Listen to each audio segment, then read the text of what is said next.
15 দিনে IELTS writing task 2 এর জন্য 7+ প্রস্তুতি নিতে আমি আপনাকে এই 15 দিনকে 5 ভাগে ভাগ করে ফেলতে বলবো, যাতে আপনি প্রতিটি এসে টাইপের জন্য 3 দিন করে সময় পান। কারণ আমরা জানি আইএলটিএস রাইটিং টাস্ক 2 এর জন্য আমাদের 5 ধরনের এসে টাইপের উপর প্রিপারেশন নিতে হয়। এইবার প্রতিটি এসে টাইপের জন্য আপনি মনস্থির করলেন 3 দিন করে সময় দিবেন। এই সময় কিভাবে দিবেন তার মাস্টার প্ল্যান আমি আপনাদেরকে বলে দিচ্ছি। মনে রাখবেন, এই মাস্টার প্ল্যান যদি আপনি অ্যাপ্লাই করতে পারেন, অবশ্যই আপনি desired band score IELTS writing task 2-তে নিশ্চিত করতে পারবেন। তো চলুন আপনাদেরকে সেই প্ল্যানটি বলে দিই। তো 3 দিনের এই মাস্টার প্ল্যানের জন্য আমি একটি অ্যাক্রোনিম তৈরি করেছি, আর সেটি হলো এটি, STSI উই। আমি জানি এটি মনে রাখা কঠিন। আমি আপনাদেরকে বলবো এটি কোথাও লিখে রাখেন, আপনার পড়ার টেবিলের সামনে এটি রেখে দেবেন, যাতে মনে করে করে কি করবেন এই 3 দিনে সেটি এক্সিকিউট করতে পারেন। তো চলুন জেনে নিই এই STSI উই বলতে আমি কি বোঝাচ্ছি। STSI উই মানে হচ্ছে S মানে স্ট্রাকচার, T মানে টেমপ্লেট, S মানে স্যাম্পল আনসার, I মানে আইডিয়া জেনারেশন, W মানে হচ্ছে রাইটিং, এবং লাস্টে হচ্ছে ই মানে ইভালুয়েশন। এগুলো তো আপনি জেনে গেলেন। এইবার চলুন এই STSI উই কীভাবে এক্সিকিউট করবেন। STSI উই এই মাস্টার প্ল্যানটি এক্সিকিউট করার জন্য আপনাদের একটি বই লাগবে, আর সেই বইয়ের নাম হচ্ছে সবার জন্য আইএলটিএস রাইটিং টাস্ক 2। তো আপনারা দেখতে পাচ্ছেন সবার জন্য আইএলটিএস রাইটিং টাস্ক 2 বইটি আমি নিয়েছি। এই বইয়ের ফার্স্ট চ্যাপ্টারে চলে যাব। ফার্স্ট চ্যাপ্টারে কেন? কারণ ফার্স্ট চ্যাপ্টারেই যত ধরনের এসে আছে সেগুলোর স্ট্রাকচার সুন্দর করে ব্যাখ্যা করে দিয়ে দেওয়া হয়েছে। তাই ফার্স্ট চ্যাপ্টারে চলে যাব, আর ফার্স্ট চ্যাপ্টার শুরু হয়েছে পেজ নাম্বার 7 থেকে। তো এইখানে সব ধরনের এসে টাইপ আছে। আপনাকে আমি রিকোয়েস্ট করব প্রথম 3 দিনের জন্য যে কোনো একটি এসে টাইপ নির্ধারণ করেন। আমি আপনাকে প্রথমেই বলবো ডিসকাশন এসে নিন। কেন? কারণ ডিসকাশন এসে সবচেয়ে কমন টাইপ। বর্তমানে এই এসে টাইপ থেকে অনেক বেশি কোয়েশ্চেন হয়। তো প্রথমেই যেটি থেকে বেশি কোয়েশ্চেন হয় সেটি সলভ করে ফেলেন। তো ডিসকাশন এসে নিলেন। এখানে দেখেন সুন্দর করে আছে এই এসে সম্পর্কে আপনাকে যা জানতে হবে সেটি হলো কোয়েশ্চেন ফরম্যাট কেমন হয়, what to do, an example. আর তারপরে সবচেয়ে গুরুত্বপূর্ণ যে বিষয় সেটি হচ্ছে আপনাকে স্ট্রাকচার সম্পর্কে জানতে হবে। শুধু জানতে হবে না, এটি আমি বলবো যে একদম আয়ত্ত করে ফেলবেন, মানে মুখস্থ করে ফেলবেন। তো ডিসকাশন এসে টাইপের যে স্ট্রাকচার হয় সেটি হলো introduction, body paragraph 1, body paragraph 2, body paragraph 3, এটি অপশনাল, অ্যান্ড কনক্লুশন। আর মনে রাখবেন আইএলটিএস রাইটিং টাস্ক 2 এর জন্য যতটি এসে টাইপ আছে প্রতিটির জন্য স্ট্রাকচার ভিন্ন, এবং এই ভিন্নতা বজায় রেখেই আপনাকে স্ট্রাকচার নিশ্চিত করতে হবে। আর আমাদের আইএলটিএস রাইটিং টাস্ক 2-তে যতভাবে ইভালুয়েট করা হয়, মানে 4টি মার্কিং ক্রাইটেরিয়া যে আছে, সেখানে একটি হচ্ছে টাস্ক অ্যাচিভমেন্ট। সেই টাস্ক অ্যাচিভমেন্টে আপনি সর্বোচ্চ মার্ক পেতে পারবেন যখন আপনি এই স্ট্রাকচার নিশ্চিত করবেন। তো এই স্ট্রাকচারে দেখেন আছে ইন্ট্রোডাকশন আপনি কী লিখবেন সেটি সুন্দর করে মেনশন করে দেওয়া আছে। বডি প্যারাগ্রাফ 1-এ কী লিখবেন, কীভাবে লিখবেন, বডি প্যারাগ্রাফ 2-তে কী লিখবেন, বডি প্যারাগ্রাফ 3 কখন লিখবেন, এবং কনক্লুশন কখন লিখবেন, কীভাবে লিখবেন। এইভাবে সুন্দর করে এটা আয়ত্ত করে ফেলবেন। এইবার আমাদের STSI উইয়ের দ্বিতীয় যে বিষয়টি সেটি হচ্ছে টেমপ্লেটের জন্য আমি এই বইয়ের 4র্থ চ্যাপ্টারে আপনাকে চলে যেতে বলবো। তো আমরা আছি চ্যাপ্টার 4-এ। চ্যাপ্টার 4 শুরু হয়েছে 89 নাম্বার পেজ থেকে। আমরা চলে যাব পেজ নাম্বার 7-এ, যাতে একই পেজে আমি পুরো স্কেলেটনটা পাই সেই জন্য। তো এরকম একটি পেয়েছি ডিসকাশন এসে, এটির একটি পুরো স্কেলেটন বা টেমপ্লেট দেওয়া আছে। এটি কিভাবে পড়বেন সেটি বুঝিয়ে দিচ্ছি। এটি হচ্ছে question, some people believe that animal testing is necessary for scientific research while others argue that it is cruel and unnecessary. Discuss both views and give your opinion.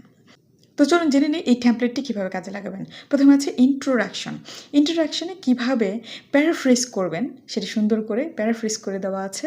তার মানে এই কোয়েশ্চেনটি আপনি প্যারাফ্রেজিং শিখে ফেললেন।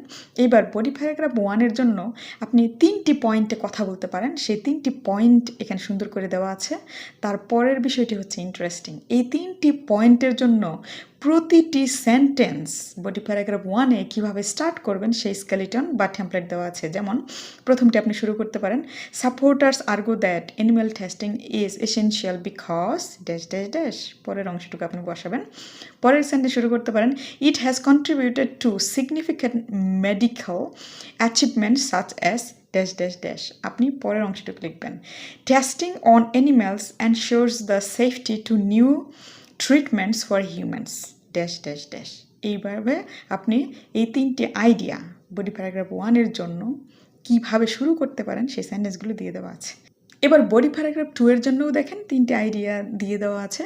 এই 3টে আইডিয়ার প্রতিটি কিভাবে শুরু করতে পারেন সেই সেন্টেন্স দেওয়া আছে। যেমন on the other hand opponents argue that animal testing is cruel because dash dash dash পরের অংশ আপনি বলবেন। পরে হচ্ছে there are several alternative methods to testing on animals such as dash dash dash ethical concerns arise when animals are used for testing purposes dash dash dash মানে পরের অংশটুকু আপনি লিখবেন। তো এইভাবে যদি অনেকগুলো টেমপ্লেট শুধু ডিসকাশন এসের জন্য পড়ে ফেলেন, তো এখানে প্রায় 5টি করে দেওয়া আছে, এই 5টি আপনি আয়ত্তে আনার চেষ্টা করবেন, তাহলে বিভিন্নভাবে কিভাবে সেন্টেন্স শুরু করতে পারবেন একটি পয়েন্টের জন্য সেটি কিন্তু আপনি শিখে যাবেন অনেকভাবে। এবার কনক্লুশনে কি করবেন? Summarise both views and give your opinion. তো আপনাকে সামারাইজ করতে হবে দুটো ভিউ নিয়ে যে আপনি আলোচনা করেছেন, বডি প্যারাগ্রাফ 1-এ ফার্স্ট ভিউ, বডি প্যারাগ্রাফ 2-তে সেকেন্ড ভিউ, সেটি যে আলোচনা করেছেন সেটি সামারাইজ কীভাবে করতে পারেন সেটি করে দিয়ে দেওয়া আছে, এবং আপনার অপিনিয়ন কিভাবে দিতে পারেন লাস্ট সেন্টেন্সে সেটি সুন্দর করে দেওয়া আছে। তো এইভাবে যদি আপনি টেমপ্লেট প্রতিটি কোয়েশ্চেন টাইপের জন্য পড়েন, আপনি যে কোনো এসে অনেক ভালো লিখবেন এবং আপনার ডিজায়ার্ড ব্যান্ড স্কোর আসবে এবং ভালো ব্যান্ড স্কোর আসবে, এবং 7+ও আপনি নিশ্চিত করতে পারবেন। তো STSIW এর এস স্ট্রাকচার, টি টেমপ্লেট জেনে নিয়েছি, এইবার এস স্যাম্পল আনসার জেনে নেব। স্যাম্পল আনসারের জন্য আপনি এই বইয়ের চ্যাপ্টার 2-তে চলে যাবেন। তো আমরা যেহেতু ডিসকাশন এসে সম্পর্কে জানতেছি বা 3 দিনের প্ল্যান নিয়েছি, তো ডিসকাশন এসে আপনি পেজ নাম্বার 22-তে পেয়ে যাবেন। তো এইখানে আমি যতগুলো স্যাম্পল আনসার রেখেছি সেটি স্ট্রাকচার মেনটেন করা হয়েছে, এবং প্রতিটি এসে টাইপের জন্য আমি 5টি করে স্যাম্পল আনসার এখানে রেখেছি। এবং সবচেয়ে গুরুত্বপূর্ণ হলো এই যে স্যাম্পল আনসারগুলোতে ব্যান 9 কলোকেশন ব্যবহার করা হয়েছে সেগুলোর বাংলা মিনিং সহ দেওয়া আছে। তো আমরা ডিসকাশন এসের পেজ নাম্বার 22-তে আছি, এখানে দেখেন স্যাম্পল আনসার আছে। আপনার কাজ হলো এটি দেখে দেখে আপনি টাইপ করবেন, টাইপ করে আপনি প্র্যাকটিস করবেন। কেন টাইপ করবেন? আপনি বলতে পারেন যে হ্যাঁ টাইপ করলে সময় নষ্ট হবে, কেন আমি টাইপ করতে যাব? টাইপ করবেন আপনি 3টি কারণে। প্রথম কারণ হচ্ছে আপনি দেখে দেখেও যদি টাইপ করেন আপনার যত স্পেলিং মিস্টেক আছে সেটি ঠিক হয়ে যাবে। দ্বিতীয় কারণ হলো এই যে স্ট্রাকচার আয়ত্ত করা এত সহজ না, কারণ 5টি স্ট্রাকচার আপনাকে মনে রাখতে হবে। আপনি দেখে দেখেও যদি লিখেন, ঠিক যেভাবে লেখা আছে সেভাবে লিখেন, স্ট্রাকচার আয়ত্তে চলে আসবে। 3 নাম্বার হচ্ছে কলোকেশন এক্সিকিউট করা।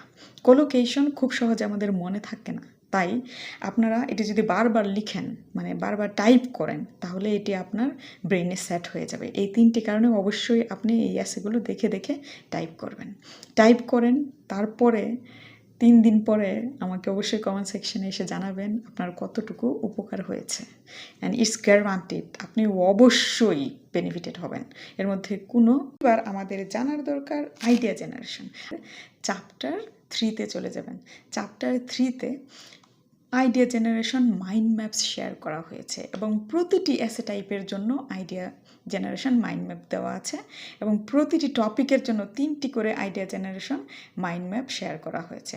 তো আপনি যদি ডিসকাশন এসের আইডিয়া জেনারেশন মাইন্ড ম্যাপ খোঁজেন তাহলে 64 নাম্বার পেজে যদি চলে যান তাহলে পাবেন। তো আমরা প্রথম যেটি পেয়েছি, impact of technology on education, এটির কোয়েশ্চেন দেওয়া আছে, এবং এই কোয়েশ্চেন রিলেটেড 3ভাবে কীভাবে আইডিয়া জেনারেট করতে পারেন সেটি দেওয়া আছে। তো আইডিয়া জেনারেশন মাইন্ড ম্যাপ 1, এখানে টেকনোলজি ইমপ্রুভস এডুকেশন সেটি সম্পর্কে দেওয়া আছে।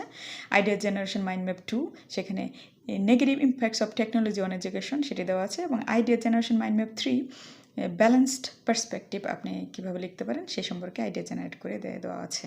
এরকম প্রতিটি এসে টাইপের জন্য 5টি করে আইডিয়া জেনারেশনের মাইন্ড ম্যাপ দেওয়া আছে, এবং প্রতিটির জন্য 3টি করে মাইন্ড ম্যাপ শেয়ার করা আছে। তো এই যে আপনি আইডিয়া জেনারেশন মাইন্ড ম্যাপ আপনি বই থেকে পড়বেন, আপনি আইডিয়ার কোনো অভাব হবে না, খুব ভালো লিখতে পারবেন, এবং এই আইডিয়া আপনাকে অন্য লেভেলে নিয়ে যাবে। আমরা আমাদের মাস্টার প্ল্যানের STSI এক্সিকিউট করব কিভাবে এই বই থেকে সেটি কিন্তু শিখে ফেলেছি। এইবার কাজ হলো WE এটি কিভাবে এক্সিকিউট করব সেটি আপনাদেরকে বলে দিই। ডাব্লিউ মানে হচ্ছে রাইটিং। আপনি এই যে স্ট্রাকচার, টেমপ্লেট, স্যাম্পল, অ্যান্সার, তারপর আইডিয়া জেনারেশন, একটা এসি টাইপ সম্পর্কে এত কিছু শিখলেন, এটি এইবার আপনার অ্যাপ্লাই করার পালা। সেটি হচ্ছে ডাব্লিউ। আপনি লিখবেন, যেরকমই পারেন সেরকমই লিখবেন। আমি আপনাকে গ্যারান্টি দিচ্ছি যেরকমই পারেন হবে না ব্যাপারটা, আপনি অনেক ভালো পারবেন, কারণ আপনি অনেক সময় দিয়েছেন এবং প্ল্যান করে সময় দিয়েছেন একটা এসি টাইপের ওপর। এইবার লিখার পরের কাজ কি? ই মানে ইভালুয়েশন। ইভালুয়েট করবেন। কাকে দিয়ে ইভালুয়েট করবেন? আমি বলবো দুইভাবে অবশ্যই ইভালুয়েট করবেন। এক, এআই দিয়ে, সেটি হচ্ছে ChatGPT দিয়ে আপনি ইভালুয়েট করিয়ে ফেলতে পারেন। তবে আপনি যদি সত্যি আপনার রাইটিংয়ের সমস্যার মূল উদ্ঘাটন করতে চান, অবশ্যই কোনো হিউম্যান বিং বা হিউম্যান ইনস্ট্রাক্টরকে দিয়ে আপনি অবশ্যই প্রতিটি এসে টাইপের জন্য একটি করে এসে ইভালুয়েট করিয়ে নেবেন, তাহলে আপনি স্কোর ম্যাক্সিমাইজ করতে পারবেন। তো এই গেল STSIW এক্সিকিউট করার মাস্টার প্ল্যানিং। এইভাবে যদি আপনি আইএলটিএস রাইটিং টাস্ক 2 এর জন্য 15 দিনের প্রিপারেশন নেন, আপনার অবশ্যই অনেক ভালো স্কোর আসবে, ডিজায়ার ব্যান্ড স্কোর তো আসবে, আপনি 7+ স্কোর নিশ্চিত করতে পারবেন। সুতরাং দেরি না করে যাদের কাছে বই আছে তারা STSIW এই মাস্টার প্ল্যানটি এক্সিকিউট করার জন্য 15 দিন সময় একদম নির্দিষ্ট করে ফেলেন। আর যাদের কাছে বই নেই তারা আমার সব বই ড্রিমেড ফাউন্ডেশনের ওয়েবসাইট থেকে সংগ্রহ করতে পারবেন, ইনক্লুডিং সবার জন্য আইএলটিএস রাইটিং টাস্ক 2। আর এটির লিঙ্ক আমি ডিসক্রিপশন বক্সে প্লাস ফার্স্ট কমেন্টে দিয়ে দেবো। আর আমার যতগুলো বই আছে সেগুলোর নাম যদি আমি বলি, সেটি হচ্ছে সবার জন্য আইএলটিএস রাইটিং টাস্ক 2, সবার জন্য আইএলটিএস স্পিকিং এবং সবার জন্য বেসিক ইংলিশ, যেটি 2026-এর বইমেলায় প্রকাশিত হচ্ছে। সো এই বইগুলো সংগ্রহ করতে ভুলবেন না। আর যারা আইএলটিএস লিসেনিং নিয়ে সমস্যায় আছেন তারা কিন্তু আমার একটি PDF আছে আইএলটিএস লিসেনিং প্যারাফ্রেজিং, সেটিও ড্রিমেড ফাউন্ডেশনের ওয়েবসাইট থেকে সংগ্রহ করতে পারবেন। আর এই ভিডিও শেয়ার করতে ভুলবেন না, সাবস্ক্রাইব করতে ভুলবেন না, আর অবশ্যই ফেসবুকে আমাকে ফলো করবেন। আর আমার ফেসবুক পেজের নাম হচ্ছে শিরিন ইন্সপায়ার্স। আর ফেসবুকে আমাদের একটি খুবই অ্যাক্টিভ গ্রুপ আছে, সেই গ্রুপটি হচ্ছে সবার জন্য আইএলটিএস। আপনি অংশগ্রহণ করুন, সেই গ্রুপে কন্ট্রিবিউট করুন, আর যে কোনো প্রশ্ন করুন আমাকে, আমি উত্তর দেব। ধন্যবাদ।